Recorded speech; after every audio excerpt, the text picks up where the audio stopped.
Hello and welcome to Screenwipe. My name's Charlie Brooker.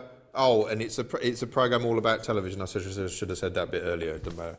In real life, most of the time, not much is happening. 24 hours a day.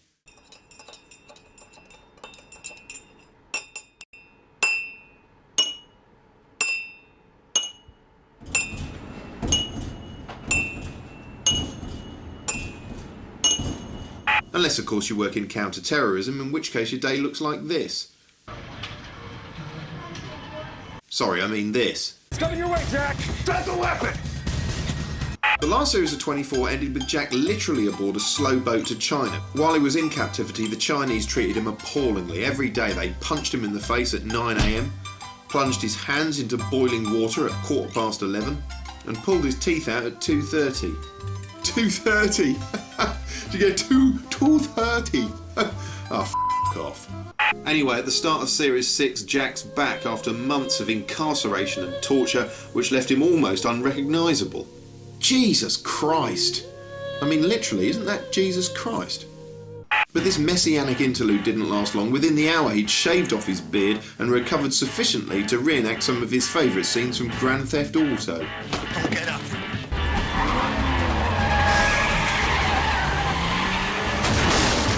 Not to mention high-kicking a suicide bomber out the back of a train.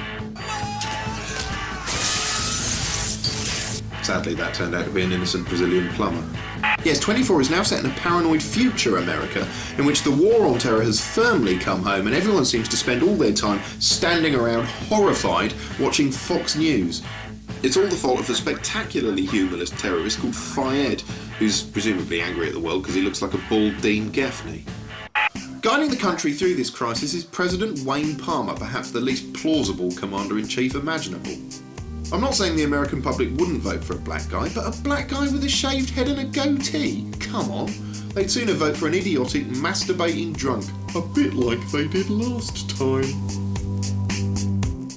Instead, they've got President Bling, who's so slick he always looks like he's about to burst into an R. Kelly number. Sir, you'd be releasing 110 extremely dangerous terrorists. Karen, I am very well aware of that. But I believe I can fly. The camera work is as restless as ever, rarely staying still for more than a nanosecond before flitting off to a light on something else. It's as though they asked the cameraman to replicate the twitching eye movements of a panicking murderer as he desperately searches for somewhere to hide the bloodied trowel. Sometimes it swings around so much even Jack gets motion sickness and has to grab hold of the scenery to stop his head spinning. Part of the fun of 24 has always been the way it unashamedly raises the stakes with each new series, although I think they might have slightly overdone themselves this time.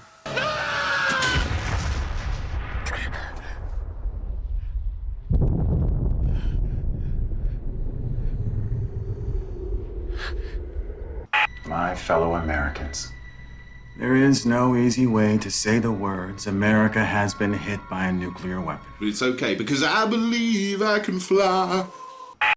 As ever, the plucky gang back at CTU are doing their level best to limit the carnage. There's Chloe, the sulky cartoon duckling who permanently wears the expression of someone opening a Tupperware box full of infected yeast. Then there's her ex-husband, Morris, who, well, he just looks a bit dirty to me. Not unhygienic, but like the sort of person who'd unexpectedly slide a thumb up your arse during sex. Yeah, I don't think she's into it, Morris. Morris, we're at work, so it's unprofessional. They say you don't like him. And there's the boss, Bill Buchanan. Not so much a man as an operating system on legs, he's only got two facial expressions, serious and a bit more serious. Although, ironically, his own face looks like this. In fact, Bill's so tense and sombre, he often looks like he's trying to concentrate on keeping a 5p piece clenched between his bum cheeks, presumably for some sort of bet. Ask Morris, he'll fish it out for you with his teeth. CTU itself is just like any other office. The staff get on each other's tits all the time. In fact, it's a bit like The Office, complete with Stephen Merchant. Anyway, with all the death and horror, 24's starting to look more like a demented work of propaganda than a cheerily dumb action thriller. It tries to have its cake and eat it. On the one hand, they have lots of discussions about the civil rights of all these Muslims they're locking up, and on the other it crudely depicts a seemingly endless stream of Islamic maniacs hell-bent on destruction. Basically, it's just not as funny as it used to be. The number of deaths and serious injuries would multiply into the hundreds of thousands. And besides, they're going to have to invent something even scarier than a nuclear bomb if they want Season 7 to seem in any way exciting. I don't know, something like a genetically engineered race of hornets who swarm up your arse and sting you to death from within. Well, that or maybe just a clown with a massive erection. It's only February and already this year's seen epoch-shattering landmarks shattering epochs of broadcasting like there's no tomorrow. Let's take a look back. 7th of January, and a heart-stopping episode of Ultimately Random Guessing Game Deal or No Deal saw the £250,000 jackpot hanging in the balance. As the banker rang with his final offer, the tension grew so unbearable the contestant's face started flashing and Noel gave a black power salute out of sheer confusion. As Noel readied himself to ask the golden question, everyone in the studio looked sick with nerves. Except for him, he just looked gormless. Deal or no deal?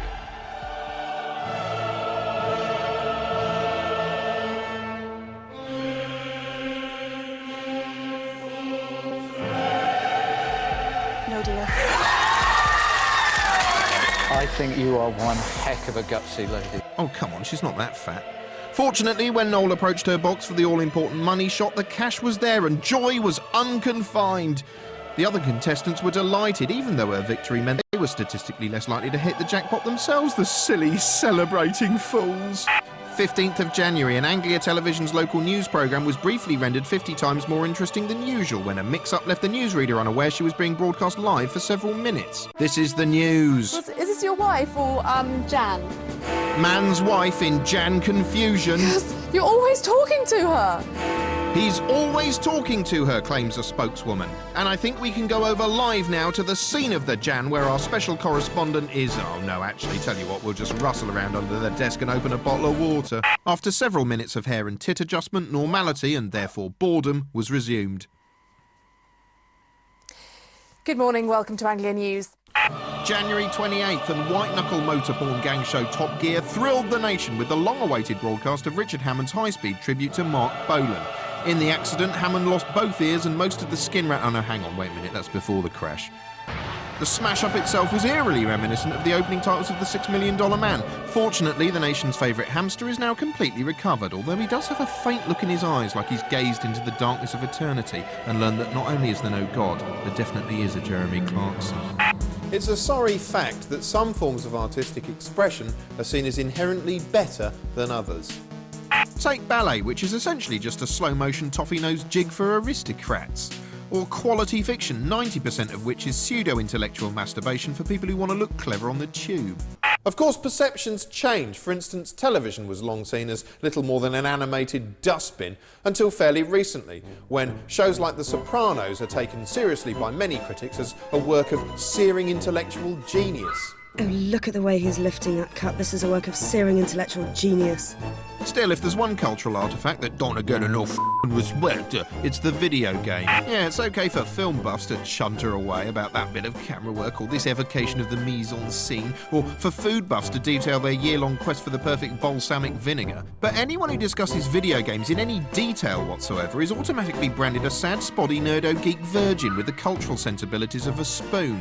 Here we see the Newsnight review team failing to have fun with the fun Nintendo Wii. I hate computer. I've never played computer games before and hopefully will never play them again. I found it boring. In the end, a book seems more about the imagination than this. What, even this book? Anyway, games are better than telly, and here's why. OK, most obvious point first, watching TV is a passive activity. Most of the time you just leave Mr. Brain in his off-setting. Games keep you active, and I'm not just talking about exercising your thumbs in an ultra-violent kill fest. 5 minutes of Tetris almost certainly taxes your brain more than, say, 5 hours of Mastermind. Within my lifetime, games have evolved at a dizzying pace. As a child, I used to look forward to trips to the local swimming pool. Nothing to do with the swimming, it's just that the pool was overseen by a small gallery area containing several arcade machines. By today's standards, they were absurdly primitive, of course, hulking great monoliths farting out atonal bleeps. Those monochrome blobs represented everything from a terrifying fight for survival in an asteroid field to a sort of Irwin Welsh-style urban nightmare in which a jaundiced figure scurries around frantically guzzling pills while pursued by spectres within a nightmarish urban maze from which there is no escape. Later games came home. Suddenly you could play them on your own TV, which was outrageously exciting, as this demonstration by Leslie Judd clearly demonstrates. Leslie there entering the peculiarly male world of mindless games. Today's mindless games are far more advanced, yet continue to evolve in countless directions at once. Case in point, the aforementioned Nintendo Wii, with which the humble joystick has evolved into an extension of the human arm. My favourite game on the Wii is this one, where you just repeatedly poke Vernon Kay in the eye. Or look at this on the PC, a bunch of players amusing themselves online in a custom-made Faulty Towers map for the multiplayer deathmatch epic Counter-Strike. What's that? Not as funny as Faulty Towers, I hear you say. Well, of course it isn't. It's not supposed to be. People always have a go at video games in that way, saying things like, oh, no video game is ever going to be so moving it will make the player cry. Well, so what? That's not its purpose. That's like arguing that ballet isn't a valid art form because it doesn't make people fart. It's not trying to, you stupid thixicle. OK, so the cutscenes are almost always laughably bad, but that's part of their charm, if you ask me. Take Resident Evil. The game was superb, but the cutscenes were like a soap opera on heavy skunk. Captain Wesker, where's Chris? Stop it! Don't open that door! But never mind the acting, the video game's main objective is to tax your problem-solving skills or just excite you like a thriller, and they do this better than anything on TV. You know, I actually had to stop playing this game once because I was genuinely getting post-traumatic stress disorder. That's an achievement of sorts. Yes, video games are going through a renaissance and you shouldn't miss out, like you are now, by choosing to watch TV instead, like some kind of medieval throwback farmhand it takes ages to get anywhere like this. Am I out of frame yet?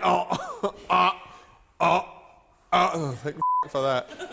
Now here's Rab and Ryan from online video games show Consolevania and BBC Scotland's Video Guidance. Well, Micro Live was a very dry educational show back then. I think we were about 8 or 9, must have been when it was on. Aye. I think the thing people remember most about Micro Live was the opening titles where an owl kind of flew in. And kind of technologically minded people are always interested in owls, aren't they? I think it's because they've got the perfect neck for porn browsing on the internet, where you can be watching the latest Belladonna video and kind of checking behind you to see if your mother's walked in the room in one kind of smooth motion. I think that's the... Who's Belladonna? Look it up. It's hard to tell who the audience was because they spent a fortune on it, but everything on it cost like £5 grand. This micro, for example, would set you back about £7,000 or £8,000. Fred Harris was the presenter of Micro Live, and he was a decent guy. He was just a nice guy. You don't see guys like that presenting shows on TV anymore. Everybody's a bastard on telly now. Nice one, Rainbird.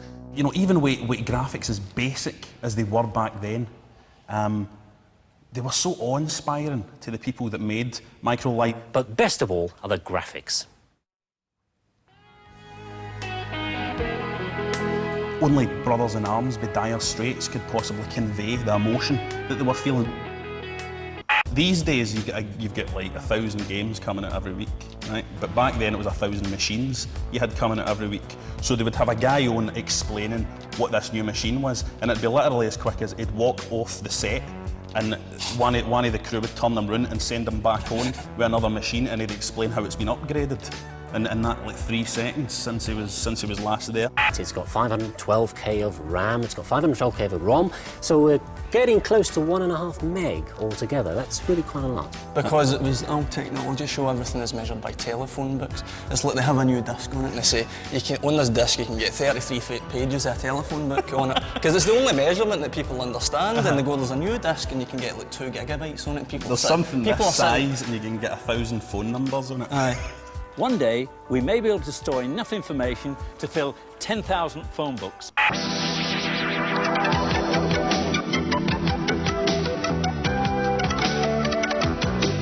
Database was ITV's kind of response to Micro Live, and it was a lot more entertainment-based, but they hired psychopaths to present it, didn't they? Tony Bastable was the main presenter, which is just... I mean, that's like a name that somebody's written, a name that somebody's created, isn't it? An absolute nutcase. Tony Bastable was worried about technology falling into the wrong hands. Yeah, this was his whole angle, that it wasn't a plaything or anything, this was serious business, and it was a weapon, really, wasn't it? It was a weapon. So for £2, I have bought the central processing chip off the shelf for the Sinclair computer.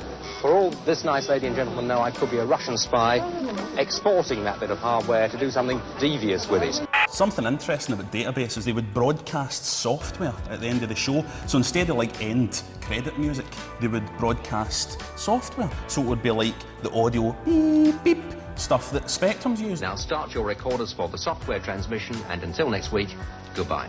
So what you actually got was the most surreal 30 seconds in television where human beings would stand in a darkened studio while these machines kind of whined and screamed. It was as if they were warning people of the way TV was going to be in 20 years' time.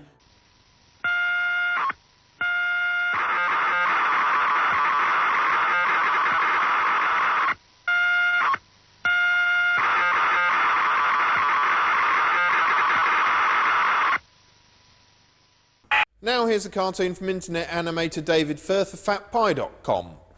Welcome back. Our 6 shit guests have pre-written jokes, so the real skill here is who can read them out the best. That's a good link from our Linford Christie joke. Choice time. Should our panellists tell a tedious, drawn-out story about a misunderstanding between 2 celebrities? Press the turquoise button for that. Or should he be cutting edge and tell an ironically racist joke that's not really racist, but still manages to offend a few people? Has anyone pressed any of those blasted buttons yet? No, because there's a video on the internet of a man and he's talking about his knees. Everyone seems to be watching that. Realism. That's what people want. Unedited videos. People talking slowly. Lip-syncing to pop songs.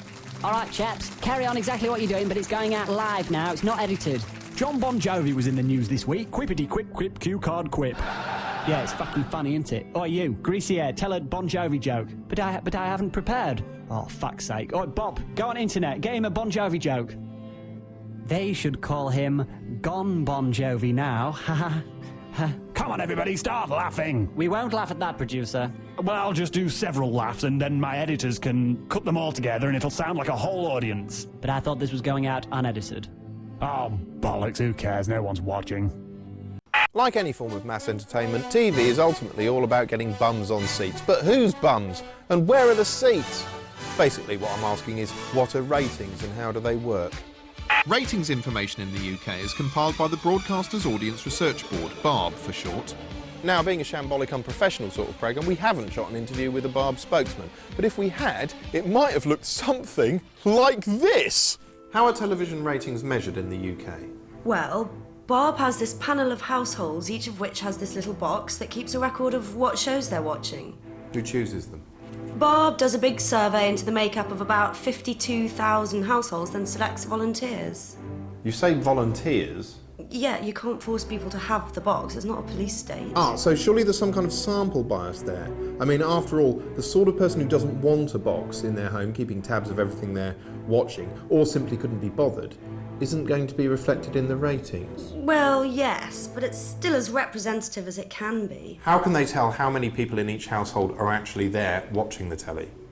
They've also got a little remote unit, and whenever someone comes in the room, they press a button to register their presence. Right.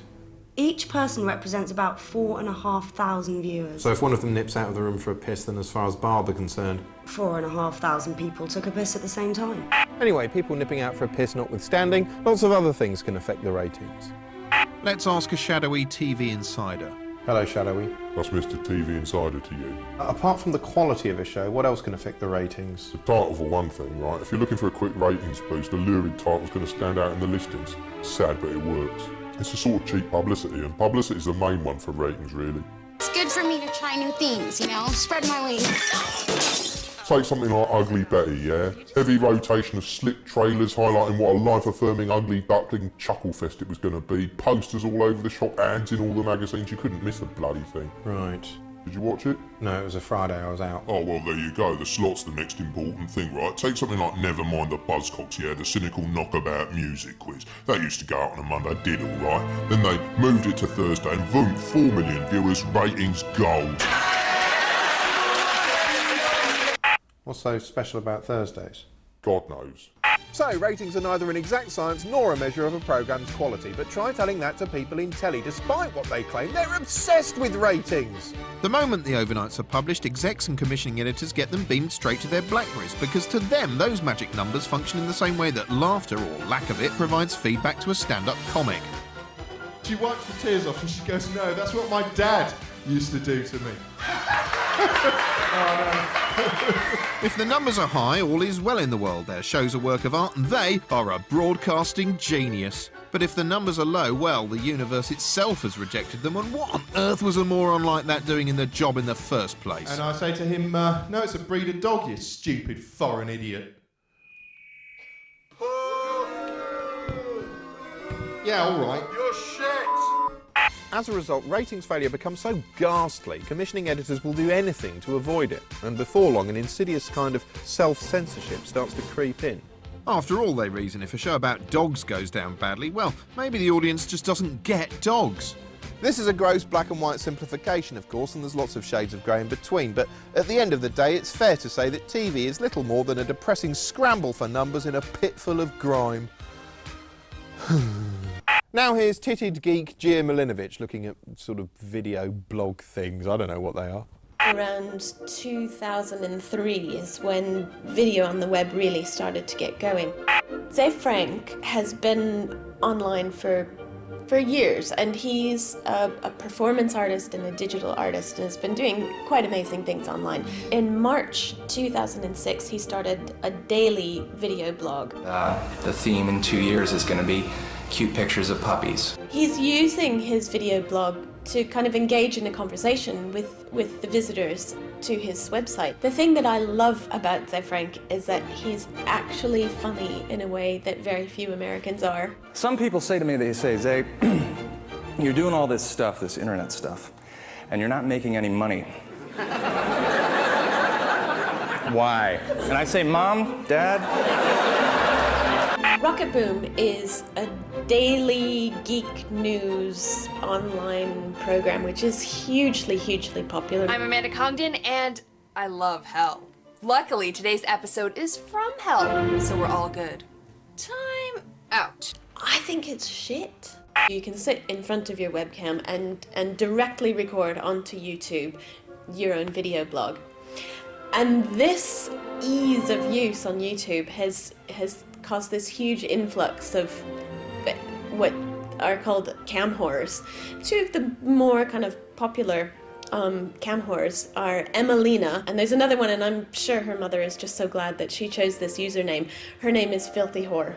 And really, they talk about absolutely bloody nothing. The actual reason for me making these videos is just, I think it stems from my passion of documenting things. I just love it. I have little drawings that I've done and stories that I've wrote, and Brookers is the hugest success of YouTube. She did about 4 or 5 different videos, and then she made her big, huge, massive, popular one, which is called Crazed Numa Fan. Hello, salute, sentier, As of today, 4 million people have watched that clip. She's now 20 years old. She's got a proper contract with a proper company in LA. It's a brilliant success. Begging's all well and good, but it's a bit old-fashioned, isn't it? I mean, how the hell are you supposed to swipe a credit card through a beggar? What's needed in 2007 is a modern, updated version of begging, and thankfully, ITV has just the thing. Fortune is a feel-good version of Dragon's Den, in which to get the panel's money, you don't need to be an inventor, just deserving of pity. This is the Fortune 5. Or committee, as I like to call them. Jacqueline Gold, Chief Executive of multi-million-pound success story Ann Summers. We really want to see somebody that is talking from the heart. All right, so who better for that than... Lord Archer. No, she wanted someone talking from the heart. And former Tory MP. Jeffrey's worth around 68 million. He's sold 125 million books. Most of them to himself, by the look of it. Also on the panel, a super slick moneybags Duncan Bannatyne seen here, emerging from a toy plane. Just so you know, I'm out. That's what he says when he's finished having sex with a lady. Then there's Kanye King, crazy name, Crazy Guy. But the biggest fart-stinking Coinville has to be this massive waddling chunk of frig. Simon Jordan, a massive who looks like a young Gerard Depardieu with the haircut of a 9-year-old girl. He's the resident meanie, which is just as well because he radiates unlikability like a prick. The show's hosted by Richard Madeley in full-blown, blow-dried, unbuttoned seduction mode. I like Madeley, actually, when he's in this sort of mood. He looks a bit like he's just poured himself a scotch and sauntered into your hotel room. Let's have another one. Anyway, the format's simple enough. Wheel on a few members of the public and watch them beg for the money. We're here to ask you for £45,000. Throughout proceedings, Archer seems to be on a demented bid to re-cement his place in the public's affections by playing Mr. Nice. 14 and you've written a 72,000-word novel. It's about a wizard with OCD, obsessive compulsive disorder, and it's a bit out of the ordinary. One should always start with an autobiography. Yeah, Jeff, but from the sounds of it, he's not writing about himself. He's completely incompetent, and as you follow his journey, he causes a lot of unrest in the society he lives in. I've seen a preview copy of that book, you know, and I don't think Jeffrey's going to like it. Basically, there are 4 types of beggar on Fortune. First up, the worthies. We teach people to cycle, and we're going to take part in the Special Olympics. I'm a yes. OK, well, it's a yes from me as well, then. Oh, we've done it! The worthier the cause, the bigger the applause. Actually, that should be the show's catchphrase. I think the worthies are Lord Archer's particular favourites because it gives him a chance to get all inspirational and deliver an earnest little speech with his face all screwed up like that, like he really means it. I think that £200 to each pupil to show them how disastrous, evil and awful the First World War was, what terrible decisions our British generals made, is worth being studied by every school child in this country, and I back you 100%. Actually, it'd be bloody good fun to go on this and stand in front of Jeffrey Archer and say he needed £2,000 to keep a prostitute quiet. Beggar number 2, the wackies. These are the hilarious chancers who I suspect don't want the money as much as the exposure. Most of the wackies are so annoying you want to tell them to f*** off before they've even opened their mouths.